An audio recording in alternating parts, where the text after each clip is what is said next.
Você já se perguntou quantas vezes por dia a gente julga alguém pela aparência? Quantas decisões tomamos baseadas em preconceitos que nem sabemos que carregamos? E se eu te dissesse que existe um momento exato em que uma pessoa pode perceber o peso devastador de suas próprias suposições? Hoje vou compartilhar com vocês uma história que aconteceu numa agência bancária em São Paulo e que mudou para sempre a vida de duas pessoas que nunca imaginaram que seus caminhos se cruzariam daquela forma. Era uma quinta-feira comum de outubro, quando Marcos entrou pela porta giratória da agência. O sol do meio-dia batia forte nas vidraças, criando sombras alongadas no piso de mármore polido. Ele carregava uma pasta de couro marrom, daquelas simples, sem marca aparente, e vestia uma calça jeans e uma camiseta polo azul marinho. Seus passos ecoavam com uma cadência tranquila, quase meditativa, enquanto ele observava o movimento típico daquele horário: aposentados verificando extratos, empresários apressados, mães com crianças inquietas esperando na fila. Marcos tinha 42 anos, mas aparentava menos. Havia algo em seu olhar que sugeria uma história mais profunda do que sua aparência casual permitia entrever. Ele cresceu no Capão Redondo, numa casa pequena de 3 cômodos, que sua mãe, Dona Conceição, mantinha impecavelmente limpa, apesar de trabalhar em 3 casas diferentes para sustentar os 4 filhos. Desde pequeno, Marcos aprendeu que o mundo tinha expectativas muito específicas sobre quem ele deveria ser, baseadas apenas na cor da sua pele e no CEP onde morava. Mas Marcos sempre foi diferente. Enquanto seus amigos de infância seguiam caminhos previsíveis, alguns bons, outros nem tanto, ele passava as noites estudando à luz de uma luminária emprestada, devorando livros de economia que pegava na biblioteca municipal. Sua mãe dizia que ele tinha cabeça para números, e ele abraçou esse dom com uma determinação silenciosa que o acompanharia por toda a vida. Do outro lado do salão, atrás de uma mesa de vidro temperado com uma plaqueta dourada que dizia "Gerente Geral", estava Roberto Mendes. 58 anos, cabelos grisalhos impecavelmente penteados, terno cinza chumbo que custava mais do que muitas pessoas ganhavam em 3 meses. Roberto tinha começado como caixa naquela mesma agência há 30 anos, e sua ascensão havia sido metódica, calculada, sempre seguindo o manual, sempre dentro das regras, sempre mantendo o que ele chamava de padrões de excelência. Roberto observou Marcos se aproximar do caixa eletrônico. Havia algo no modo como seus olhos percorriam o ambiente, uma vigilância que Roberto havia sido treinado para identificar como comportamento suspeito. 20 anos de procedimentos de segurança, seminários sobre prevenção de fraudes, protocolos rígidos. Tudo isso criou em Roberto um sistema interno de alarmes que disparava automaticamente em certas situações. E naquele momento, observando aquele homem negro com uma pasta simples, todos os seus alarmes internos começaram a soar. Marcos digitou sua senha com movimentos precisos, sem pressa. Ele tinha vindo fazer um depósito, R$50 mil em espécie, que representavam anos de trabalho árduo, economias meticulosas, investimentos calculados. O dinheiro estava organizado em maços perfeitos dentro da pasta. Cada nota cuidadosamente verificada e contada 3 vezes antes de sair de casa. Era o pagamento de um contrato de consultoria que havia fechado com uma multinacional, seu maior cliente até então.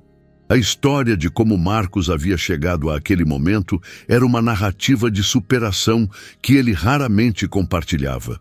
Depois de se formar em economia, numa universidade pública, enfrentando o cansaço de trabalhar durante o dia e estudar à noite, ele passou anos sendo rejeitado em entrevistas, onde era sempre o candidato mais qualificado no papel, mas nunca o escolhido na prática.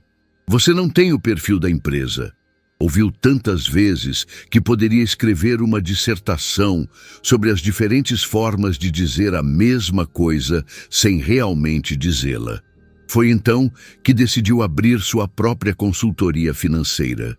Começou pequeno, atendendo pequenos comerciantes do bairro, ensinando-os a organizar fluxo de caixa, a entender impostos, a planejar expansões. Sua reputação cresceu organicamente, de boca em boca, cada cliente satisfeito, trazendo outros 2. Em 5 anos, estava assessorando médias empresas. Em 10, multinacionais começaram a procurá-lo. Roberto continuava observando. Viu quando Marcos abriu a pasta e começou a retirar os maços de dinheiro. Seu coração acelerou. 50 mil reais, em espécie. Sua mente, treinada para suspeitar, começou a criar narrativas.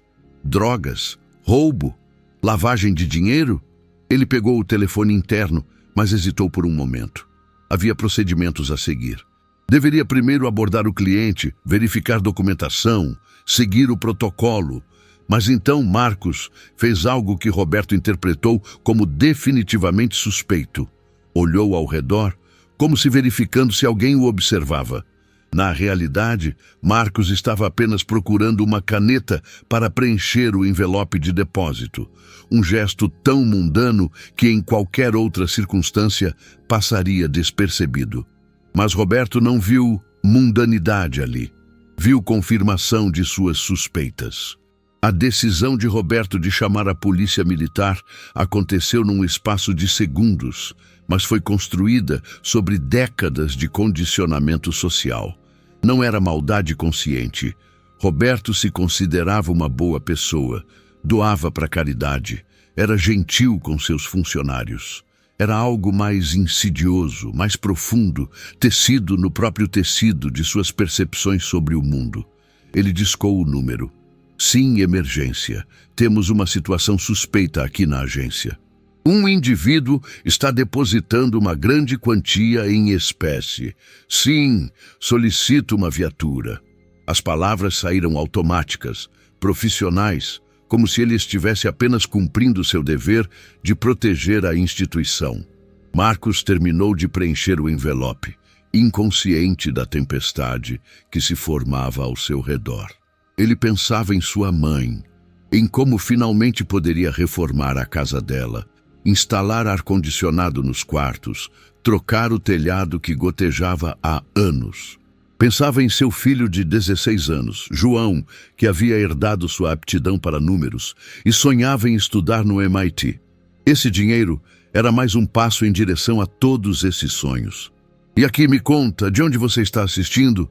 Qual história que já compartilhei aqui no canal mais tocou seu coração? Porque essas histórias de transformação e humanidade nos conectam de formas que às vezes nem conseguimos explicar, não é mesmo? Deixa aí nos comentários. Adoro saber mais sobre vocês que acompanham essas narrativas. A viatura chegou em menos de 10 minutos. 2 policiais entraram discretamente, orientados por Roberto, que os encontrou na entrada. Ali, o homem de camiseta azul, ele indicou com um gesto sutil.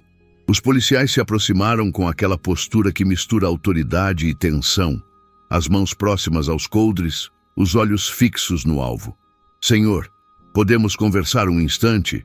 A voz do policial mais velho cortou o murmúrio ambiente da agência. Marcos se virou, primeiro confuso, depois compreendendo com aquela clareza dolorosa que vem da experiência repetida. Não era a primeira vez. Provavelmente não seria a última. Claro, oficial. Em que posso ajudar? Sua voz manteve uma calma estudada, aprendida através de anos navegando situações similares. Não faça movimentos bruscos. Mantenha as mãos visíveis. Fale claramente. Seja educado mesmo quando cada fibra do seu ser quer gritar contra a injustiça. Precisamos verificar a procedência desse dinheiro. O senhor tem documentação? Marcos tinha. Sempre tinha. Carregava mais documentos do que qualquer pessoa deveria precisar carregar. RG, CPF, comprovante de residência, extrato bancário, contrato de prestação de serviços, nota fiscal, declaração de imposto de renda dos últimos 3 anos. Uma armadura de papel contra um mundo que sempre presumia o pior. Enquanto Marcos apresentava cada documento com paciência meticulosa, Roberto observava da sua mesa. Algo começou a se mexer desconfortavelmente em seu estômago. Os documentos eram legítimos. O contrato trazia o logotipo de uma das maiores empresas de tecnologia do país. A nota fiscal estava perfeitamente preenchida. O extrato bancário mostrava movimentações consistentes com alguém que administrava uma empresa de sucesso. O policial mais jovem começou a parecer desconfortável também. Senhor Roberto, ele se aproximou do gerente. Está tudo em ordem aqui. O senhor tem alguma informação adicional sobre por que suspeitou? Roberto gaguejou. Bem, é que 50 mil em espécie é um valor alto, procedimento padrão. As palavras saíam fracas, sem convicção. Ele olhou novamente para Marcos, que agora o encarava diretamente. Não havia raiva naquele olhar. Havia algo pior. Uma resignação cansada, como de alguém que havia vivido essa cena tantas vezes que já nem se surpreendia mais. Os policiais se despediram, claramente constrangidos. O mais velho se aproximou de Marcos. Pedimos desculpas pelo transtorno, senhor. Só estávamos seguindo o protocolo. Marcos assentiu, guardando seus documentos de volta na pasta com movimentos precisos. Foi então que Roberto tomou uma decisão que não estava em nenhum manual. Ele se levantou de sua mesa e caminhou até Marcos. Cada passo parecia carregar o peso de uma revelação que ele ainda estava processando. Senhor, eu lhe devo um pedido de desculpas. Marcos o estudou por um longo momento. O senhor sabe por que me deve um pedido de desculpas? A pergunta ficou suspensa no ar entre eles. Roberto percebeu que poderia dar uma resposta fácil, protocolar, sobre procedimentos de segurança e cautela necessária. Mas algo naquele momento exigia verdade. Porque eu vi sua cor antes de ver você. O silêncio que se seguiu foi denso, carregado. Outros clientes começaram a prestar atenção na cena. Funcionários pararam o que estavam fazendo. Marcos suspirou profundamente. Sabe qual é a parte mais cansativa? Não é a humilhação. É ter que educar, ter que explicar, ter que humanizar minha existência constantemente. É ter que provar que sou digno do benefício da dúvida que outros recebem automaticamente. Roberto sentiu suas pernas fraquejarem ligeiramente. Eu gostaria de entender, se o senhor permitir. E então, algo extraordinário aconteceu. Marcos puxou uma cadeira e se sentou. Fez um gesto para Roberto sentar também. Ali, no meio da agência bancária, sob os olhares curiosos de clientes e funcionários, 2 homens de mundos diferentes começaram uma conversa que deveria ter acontecido muito antes. Marcos falou sobre sua infância, sobre as vezes em que foi seguido em lojas, sobre as oportunidades perdidas, sobre o peso de carregar documentos extras só por precaução. Falou sobre seu filho, sobre o medo que sentia toda vez que o menino saía de casa, sobre as conversas que teve que ter, sobre como se comportar em abordagens policiais antes mesmo de ensinar sobre educação sexual. Roberto ouviu, realmente ouviu. Pela primeira vez em seus 58 anos, ele se permitiu questionar as certezas que havia construído. Eu tenho um filho também, ele disse baixinho. Nunca precisei ter essas conversas com ele. Nunca pensei sobre isso. Esse é o privilégio, Marcos respondeu sem amargura, não ter que pensar sobre isso. Conforme a conversa progredia, Roberto começou a acessar o sistema bancário. Posso? Ele perguntou, gesticulando para o computador. Marcos assentiu. Quando a conta de Marcos apareceu na tela, Roberto perdeu o fôlego. O saldo era substancial. Não apenas os 50 mil que estavam sendo depositados, mas centenas de milhares em investimentos, aplicações, uma carteira diversificada que mostrava não apenas sucesso financeiro, mas sofisticação e conhecimento profundo do mercado. O senhor é... Roberto começou a conectar os pontos. Marcos Oliveira, o consultor. Meu Deus, o senhor assessorou a reestruturação financeira da Tecnosoft. Li sobre isso na revista Exame. Marcos assentiu modestamente. Foi um projeto interessante. Roberto cobriu o rosto com as mãos. A magnitude do seu erro, do seu preconceito, caiu sobre ele como uma avalanche. Eu podia ter destruído sua reputação. Uma pessoa do seu calibre sendo escoltada pela polícia para fora do banco. Se alguém tivesse tirado uma foto, e se eu fosse apenas o Marcos do Capão Redondo, sem conta bancária robusta, sem clientes importantes, seria menos grave? A pergunta de Marcos não tinha veneno, apenas uma curiosidade genuína. Roberto entendeu. O erro não estava em ter suspeitado de alguém importante. O erro estava em ter suspeitado baseado em em aparência, em preconceitos arraigados tão profundamente que ele nem percebia que os carregava. O senhor poderia me processar, Roberto disse. Poderia exigir minha demissão. Eu entenderia. Marcos balançou a cabeça. Processar o senhor não mudaria o sistema. Sua demissão não educaria ninguém. Mas talvez... Ele pausou pensativo. Talvez possamos transformar isso em algo construtivo. Nas semanas seguintes, Marcos e Roberto desenvolveram uma parceria improvável. Marcos foi convidado a dar palestras para os funcionários do banco sobre viés inconsciente e inclusão. Roberto, por sua vez, iniciou uma revisão completa dos procedimentos de segurança da agência, implementando salvaguardas contra a discriminação racial. Mas a mudança mais profunda aconteceu em níveis mais pessoais. Roberto começou a questionar outras certezas que carregava. Iniciou leituras sobre história afro-brasileira, sobre os mecanismos estruturais do racismo.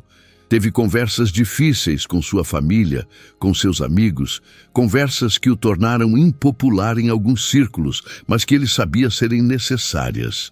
Marcos, por sua vez, encontrou em Roberto um aliado inesperado.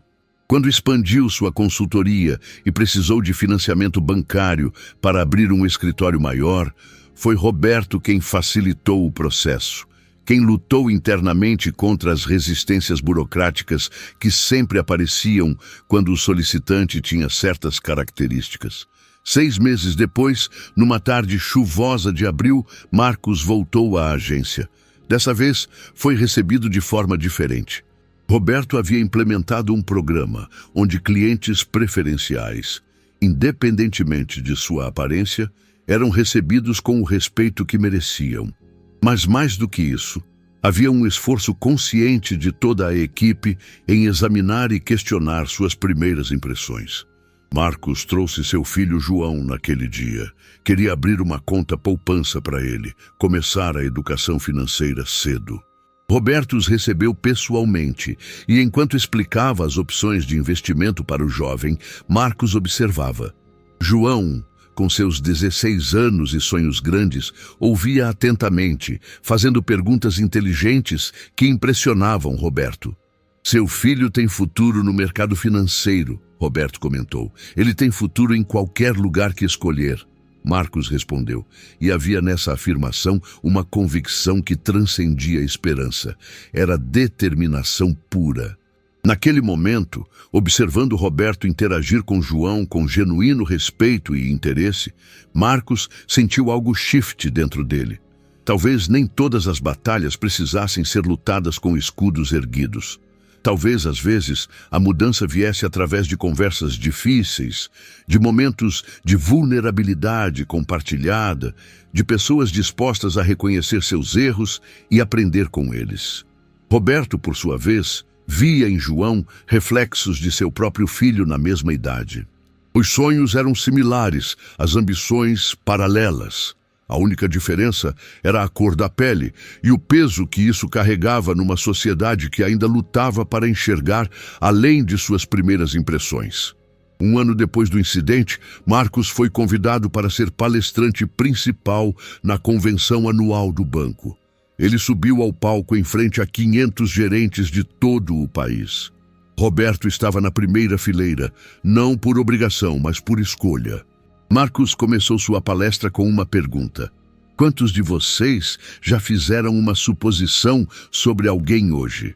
Mãos hesitantes se ergueram por toda a audiência. Agora, quantos de vocês questionaram essa suposição? Poucas mãos permaneceram erguidas.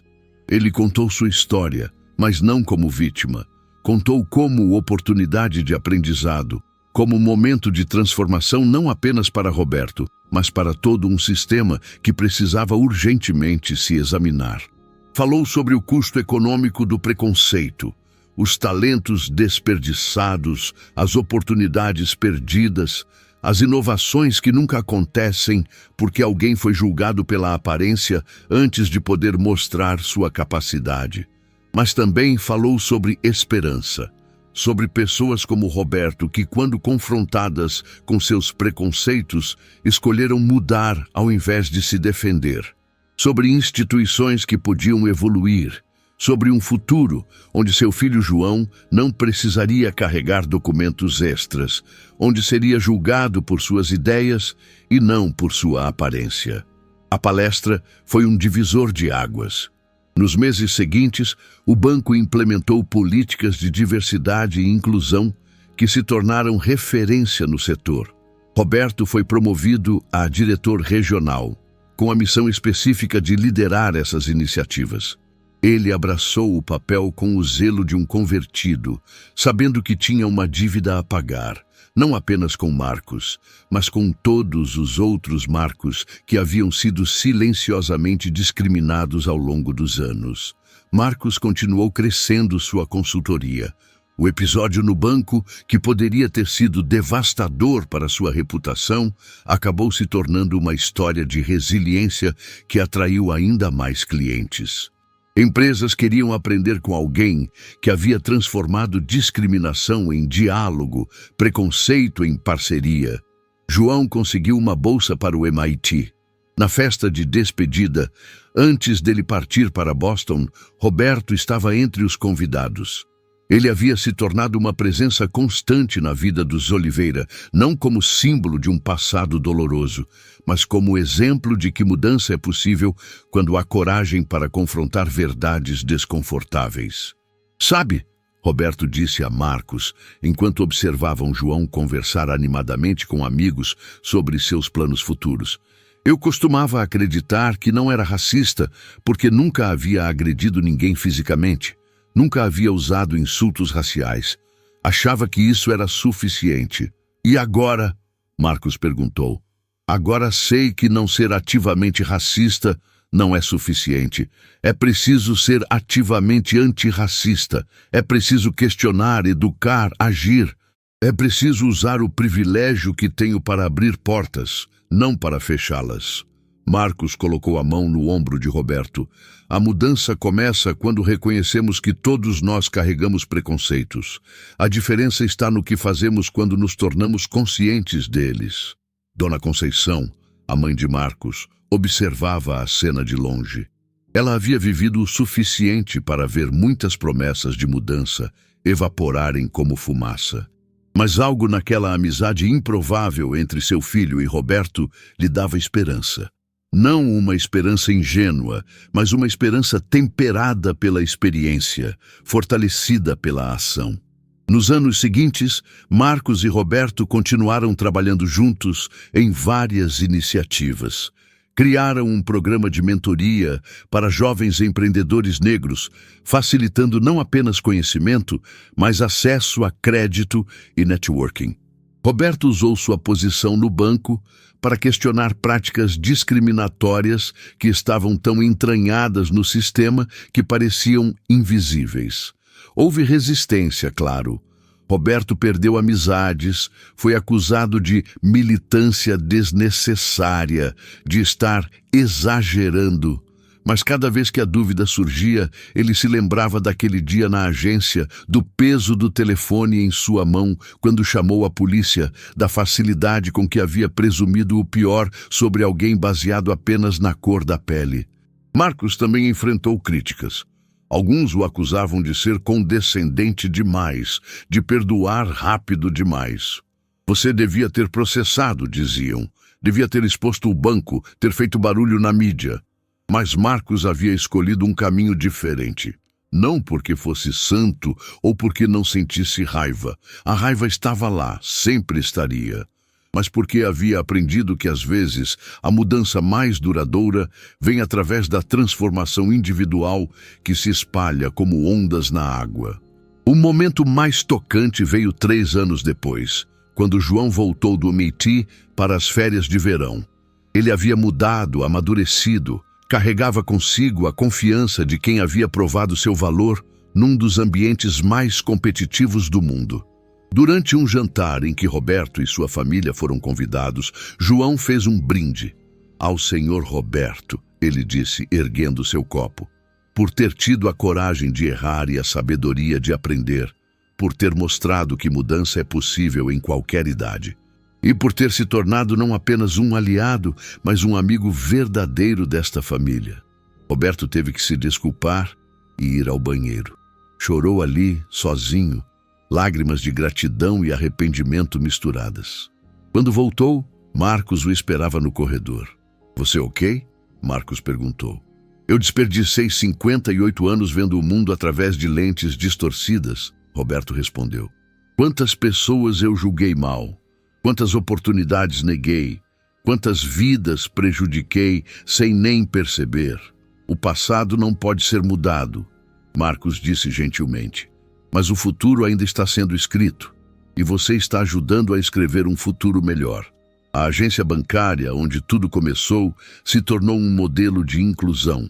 Funcionários de todas as origens eram não apenas contratados, mas valorizados. Clientes de todos os backgrounds eram tratados com igual respeito. E na parede da entrada, discretamente posicionada, mas impossível de ignorar, havia uma placa. "Nossos preconceitos nos limitam. Nossa humanidade nos liberta." Marcos continuou fazendo seus depósitos naquela agência, não por necessidade. Havia opções digitais mais convenientes, mas por escolha. Cada visita era um lembrete de que transformação é possível, de que pessoas podem crescer, de que instituições podem evoluir. Roberto se aposentou 5 anos depois do incidente. Em seu discurso de despedida, ele contou a história completa daquele dia fatídico. "Marcos Oliveira me ensinou que o verdadeiro prejuízo do preconceito não é apenas para quem sofre discriminação", ele disse à audiência de colegas e superiores.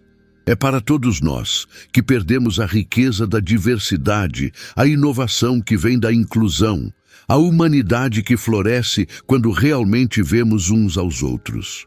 Marcos estava na plateia, ao lado de João, que havia voltado do MIT com um diploma e uma startup de fintech que prometia democratizar o acesso a serviços financeiros. A empresa de João tinha Roberto como um de seus conselheiros, trazendo décadas de experiência bancária temperada com uma compreensão profunda sobre barreiras invisíveis que precisavam ser derrubadas.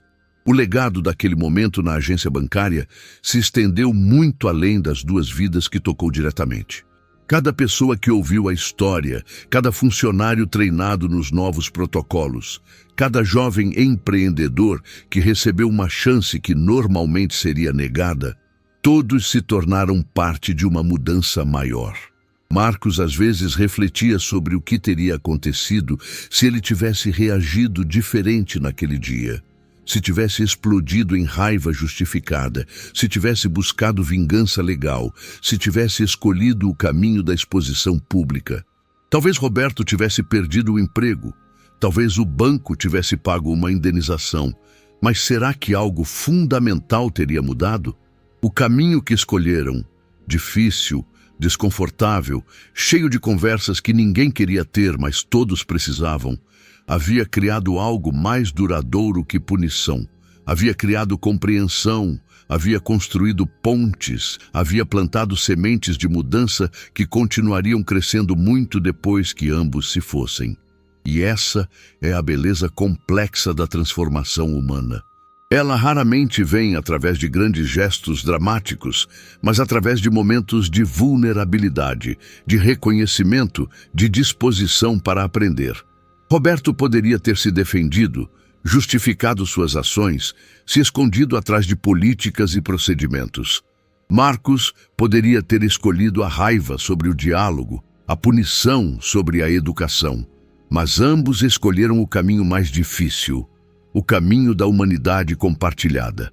Se você chegou até aqui nessa história, é porque acredita, como eu, no poder transformador das narrativas humanas.